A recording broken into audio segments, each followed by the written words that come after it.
So a bit of a weird experience, right? You just probably looked as good as you've ever looked in there, and then still don't get to come out with a W. What's the emotions like right now? It'd be sort of like if I handed you $100,000 on top of your salary and then went, psych, and then I took it from you. That's how I feel right now. I feel like I'm gutted. I really think I would have finished him in that second, and I think I would have got a performance bonus. And I think I deserved it off the way I was fighting. I'm also pretty annoyed because I wasn't I'm not an eye poke guy. That was my 30th fight. I've never poked anyone in the eye, not that I can remember. I wasn't doing this. It was just trying to frame off his face, and it slipped up into his eye, and it was nasty. And I know Pineda, the kind of fighter he is, he wasn't really looking for a way out. Like that, he'll fight to the death. Like that motherfucker ain't worried about it. So, it was just he was trying his best to get the doctors to let him fight. I chimed in a little bit for whatever it counts for, and it looked like the doctors thought about it, and then just said no. I'm gutted, man. Yeah, because you landed, I think, 2 head kicks in that first round that seemed to have him really in trouble, and it looked like the finish was nearly there, and he survived to the end. Do you think you were going to end that fight in the round before the eye poke?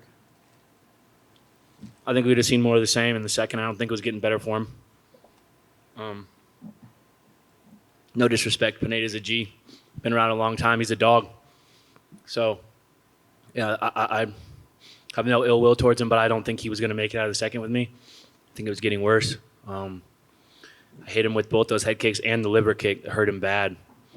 And my wrestling coach, Danny Castillo's too good. So I went into wrestling, started wrestling because I wanted to prove something. I should have just stayed on him and swarmed him a little more. I think the fight would have been over. But there's a very nice lateral drop in there, if I remember. Oh, thanks. Yeah. Thank you. I've been doing that. I don't know why that move stuck with me. I learned that in 8th grade, and it's just there for me all the time. I want to say something cool and exciting and give you guys a good whatever. I just probably lost $100,000 off my check, so I wish I could be a little more clever for you, but instead I'm going to sit here and eat pizza and fucking listen to the Smiths in my head. Okay. It's a good choice. I don't want to get into your finances too much, but you were here the other day talking about how you got a mortgage to pay and stuff like that. Is this one of those moments where the show and win structure of MMA contracts really sucks? Sucks bad. But this isn't some big meta statement about the sport. We're fucking prize fighters, we're gladiators.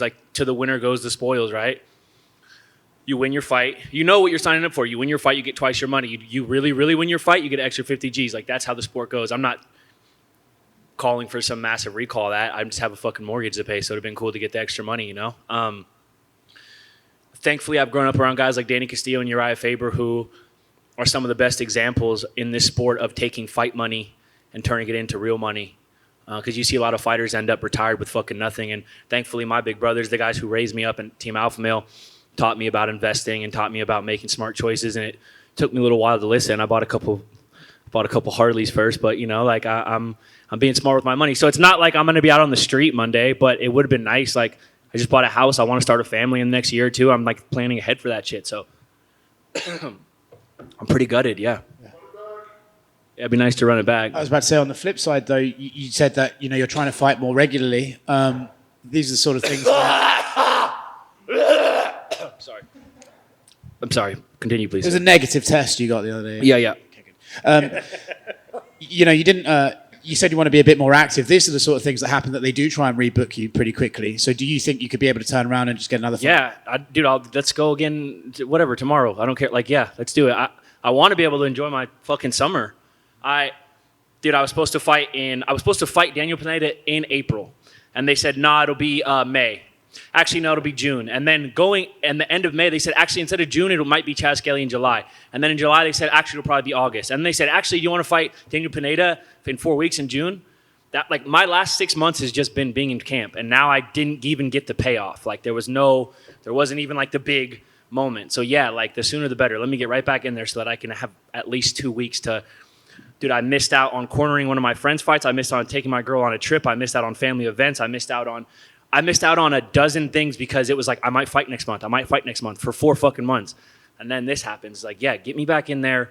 I don't care. I'll fight later. I'll finish this pizza and fight. I don't give a fuck. I just want to stay active. That's all I care about. Well, sorry, it wasn't the result you wanted, but you looked. Sorry, I'm ranting. I didn't mean to take that out on you. It's okay, it's fine. I really appreciate you. Congratulations on the performance, at least, mate. I just want to point out you have blood all over your hands and you're eating pizza. I had to return some videotapes.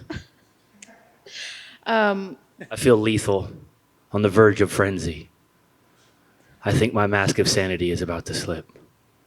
Sorry, I've been waiting a long time to say that. It's okay. I just don't have anything to rebut that.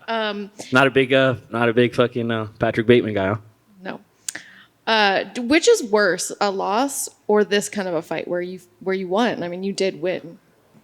A loss, way worse. Yeah, a loss for sure. But this I don't know. That's what I think is so. What I think is so rough about this is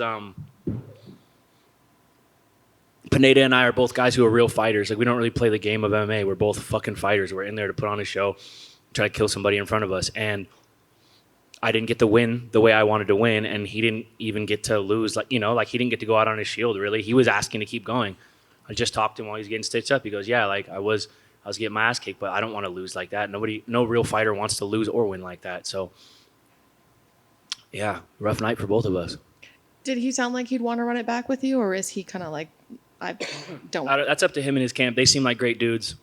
I don't really know where he stands. I would like to run it back, or just give me someone else. Like, I just want to fight. I want to make money. I want to be active. I want to cement a legacy. I want to do all these things, and this felt like my coming out party, and it's my party, and I'll cry if I want to, I guess. And we hear about all these discretionary bonuses that Dana gives out. Is this a chance you maybe want to ask him? Oh, Uncle Dana, please, baby. Papa's got a mortgage to pay. No, yeah, I think that like, I understand that wasn't the official decision that I'd prefer. But yeah, if that wasn't a 50 grand performance, I don't know what is. I had 2 big head kicks, a body kick. I dropped him 2 or 3 times. I out wrestled him. I did everything. Like, that was, in my opinion, performance of the night. So I would love a little extra something on the side. I don't dictate that, and I'm not here to try to call shots, but I would love a rematch, or I would love a new fight. I would love a bonus. I would love all this stuff. I'm here for it. So I'm here for it, man. I'm super grateful, and I've said it a couple times throughout this week. I have so much gratitude. Like, I turned 31 yesterday. I've grown up in this company, and I'm here for all of it. What Smith song are you listening to? Panic, probably. Panic, or Ask Me, or I mean, the obvious. There's a couple obvious. There's a light. Heaven knows I'm miserable. Heaven knows I'm miserable now. Yeah. Do you really want a rematch with him, since it was obvious that it looks like it was going your way and it was going to be your win? I was looking for a fight, and then I found a fight, and heaven knows. Yeah, I would love a fight with him or anyone else. The fight was going my way. I could do it again in a couple weeks. I don't know. Yeah, I don't know, dude. Were you karaokeing on your birthday yesterday? No, I was fucking cutting weight. I was wrapped up in towels, just manifesting 146 pounds in my head. Do you know what it feels like to weigh 146 pounds as a grown man? It's not fun. I do it for as little as possible. So I spent my birthday cutting weight. But again, you do that to get here, and where else would you rather be? So, yeah. Belated happy birthday. Thanks, brother. I know that the discretionary bonus will make it a lot easier to take some time off, but I know you just said, you missed a lot of opportunities, a lot of things you could have spent time with family. You're helping others, and you passed on some things. So if you did get something like that, would it make it easier to take some time away, or you still want to get right back in there to try to get another fight? Because like you said, I think you're fighting tonight. I think you look better than we've seen you in the past few fights easily. I appreciate that. Yeah, I fixed a lot of things to this camp, a lot of mental things, and that's why I believe I looked the way I did tonight. A nice bonus would take the sting off of it for sure. Either way, I didn't take any damage. I'm down to run it right back with anyone, him or anyone else. I do think that made a statement. I think I should be fighting top 10 guys off that. Like, I do think that I really proved some shit tonight. Yeah, the little discretionary would take some sting off that for sure. I felt great in there. I haven't really ever talked about this, but I have OCD like to the point where it almost became like crippling in the last couple of years. Like I can't really even go into it without being a little embarrassed. Like the amount, anyone who has ever trained with me can attest, like the amount of little tics and rituals that I have as I'm training. And it's been such a fucking hindrance these past couple of years. And it's really gotten in my head and I've really gotten in my own way with all the obsessive compulsive shit. And I've worked really, as hard as I worked to get ready for this camp, physically, I worked really hard mentally and got the fuck out of my own way. And I think you saw that. And I'm excited to get back in there and do more of that and fight like that. And that's what you're going to see from here on out. I thank you for sharing that, because I was actually going to ask you, because I know a lot of fighters when they talk about the mental side and what they're overcoming mental things, it's just a matter of either believing in themselves or starting too slow because of this or that. But you were actually dealing with some other stuff even outside of the fight realm that was affecting you. Dude, my OCD got so bad I was counting how many times I pet my dog before I walked out. Like I'd check the doors, I check the door handles, I check the stove, I check this, I check that. I go to pet my dog, I'm counting how many times I pet my dog. I'm counting, like if I went into it, it'd be fucking embarrassing, like what it takes for me to get out the door. If you can ask any of my coaches, I haven't been on time to a training session in 15 years because... You didn't check your watch? Dude, this is what I do. I go, I'm going to leave at 7. I'm leaving at 7. And then at 6:55, I'm fucking checking door handles and checking the stove and checking this and doing all these stupid little rituals. Like, and that translates into training. It translates into every part of my life. And I've worked really hard to fix that. And it felt good in there, man. It felt really fucking good today. And I know there's no quick, easy answer for a lot of people, but that is, an affliction that does affect a lot of people out there. Was there any one thing that really sort of worked for you to help, I don't know, get out of your head a little bit that you maybe could share to others that maybe are dealing with some things like that? I'm not an expert or anything, so I wouldn't never presume to give someone advice. Sure. But for me, what works for me is just retraining myself. I have to stop myself. Like there's like when I go to check the door for the 9th time and I'm staring at the fucking door and I know that it's locked and I can see it's locked and I want to go touch it and do my ritual, I have to just punk myself and go, no, like take your ass to bed or get out the door or go do this thing. Like I have to train myself every time. Even this entire week, I'm like a dog. Like I get distracted by this and I have to corral myself back on track. And after a few months of that, starting to see the results. And by no means is it fixed. I don't think, but I don't think there's it's just like training for a fight. It's just like anything else. Probably not like a real easy, quick answer. For me, it was just retraining myself and putting my foot down and holding myself accountable and doing just like training for a fight. You have bad habits, you fix them over repetitions.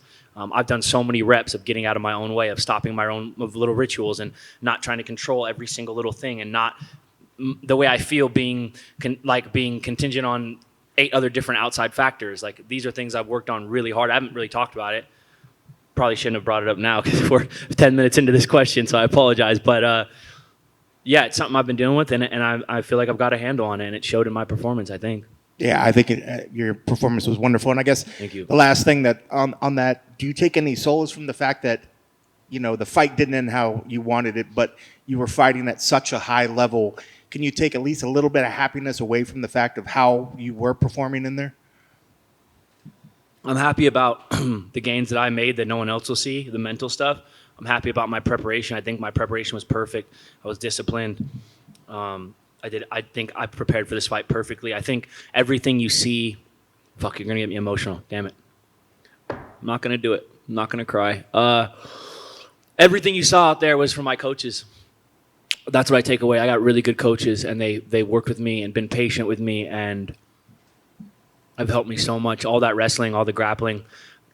I mean, you saw my Bryce Mitchell fight. You saw my wrestling there. You saw my wrestling today. That's my wrestling coach, Danny Castillo. My striking, Kieran Fitzgibbons and Michael Malott. My jiu-jitsu coach, Fabio Prado, who wasn't here with me this week. I even went out to train with John Donaher and Gary Tonin. They helped me out. Really, all of that was just a manifestation of having really good people around me who believe in me. And I don't know what I did to deserve it, but I'm super thankful for them. Well, thank you for sharing, and I'm sorry you didn't get the outcome that you wanted, but it was a hell of a performance. Thank you, sir.